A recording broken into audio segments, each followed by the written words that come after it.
In fact, the last time in American history the national debt was completely paid off was in 1835 after President Andrew Jackson shut down the central bank that preceded the Federal Reserve.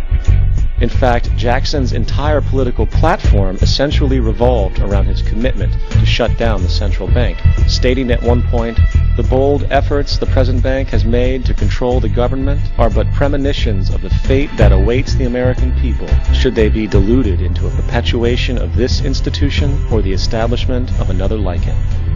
Unfortunately, his message was short-lived, and the international bankers succeeded to install another central bank in 1913, the Federal Reserve. And as long as this institution exists, perpetual debt is guaranteed. Now, so far we have discussed the reality that money is created out of debt, through loans. These loans are based on a bank's reserves, and reserves are derived from deposits. And through this fractional reserve system, any one deposit can create 9 times its original value, in turn debasing the existing money supply, raising prices in society. And since all this money is created out of debt and circulated randomly through commerce, people become detached from their original debt, and a disequilibrium exists where people are forced to compete for labor in order to pull enough money out of the money supply to cover their costs of living. As dysfunctional and backwards as all of this might seem, there is still one thing we have omitted from this equation. And it is this element of the structure which reveals the truly fraudulent nature of the system itself: the application of interest. When the government borrows money from the Fed, or when a person borrows money from a bank, it almost always has to be paid back with accrued interest. In other words, almost every single dollar that exists must be eventually returned to a bank with interest paid as well. But if all money is borrowed from the central bank and is expanded by commercial banks through loans, only what would be referred to as the principal is being created in the money supply. So then, where is the money to cover all of the interest that is charged? Nowhere. It doesn't exist. The ramifications of this are staggering, for the amount of money owed back to the banks will always exceed the amount of money that is available in circulation. This is why inflation is a constant in the economy, for new money is always needed to help cover the perpetual deficit built into the system, caused by the need to pay the interest. What this also means is that mathematically, defaults and bankruptcy are literally built into the system, and there will always be poor pockets of society that get the short end of the stick. An analogy would be a game of musical chairs, for once the music stops, somebody is left out to dry. And that's the point. It invariably transfers true wealth from the individual to the banks.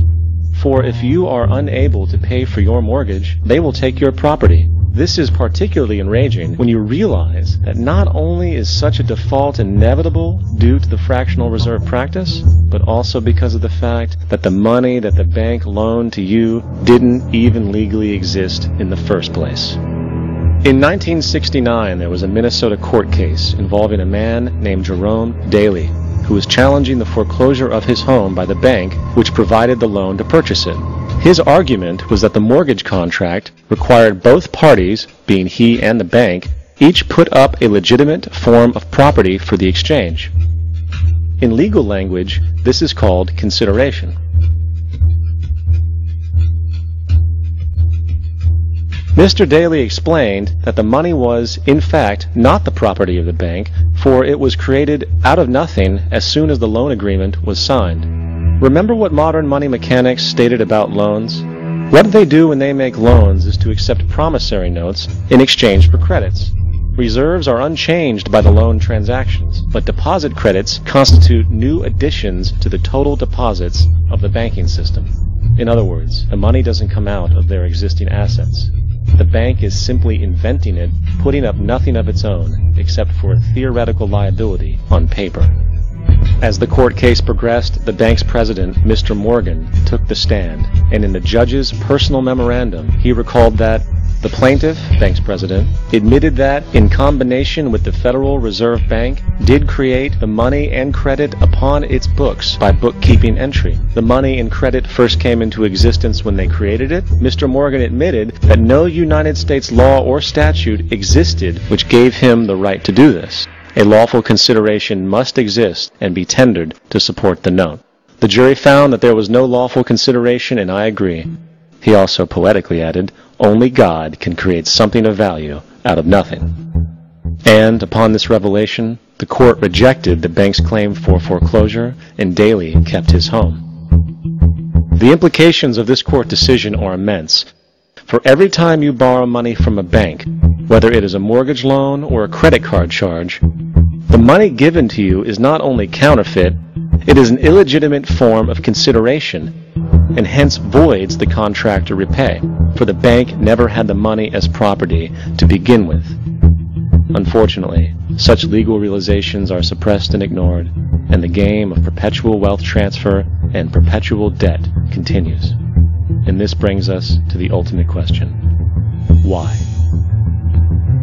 During the American Civil War, President Lincoln bypassed the high-interest loans offered by the European banks and decided to do what the Founding Fathers advocated, which was to create an independent and inherently debt-free currency.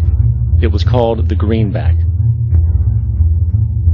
Shortly after this measure was taken, an internal document circulated between private British and American banking interests stated, "Slavery is but the owning of labor, and carries with it the care of laborers, while the European plan is that capital shall control labor by controlling wages.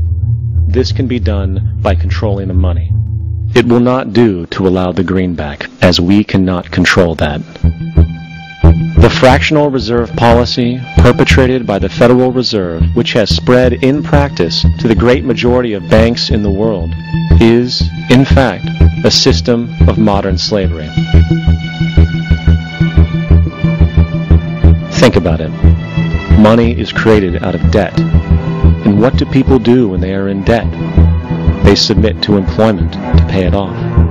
But if money can only be created out of loans, how can society ever be debt-free? It can't. And that's the point.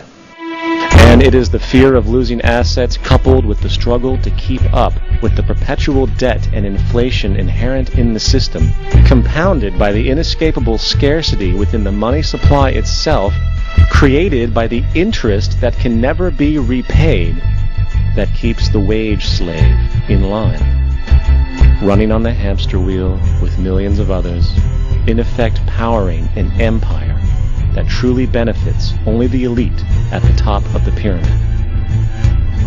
For, at the end of the day, who are you really working for? The banks. Money is created in a bank and invariably ends up in a bank. They are the true masters, along with the corporations and governments they support. Physical slavery requires people to be housed and fed. Economic slavery requires people to feed and house themselves. It is one of the most ingenious scams for social manipulation ever created, and at its core, it is an invisible war against the population.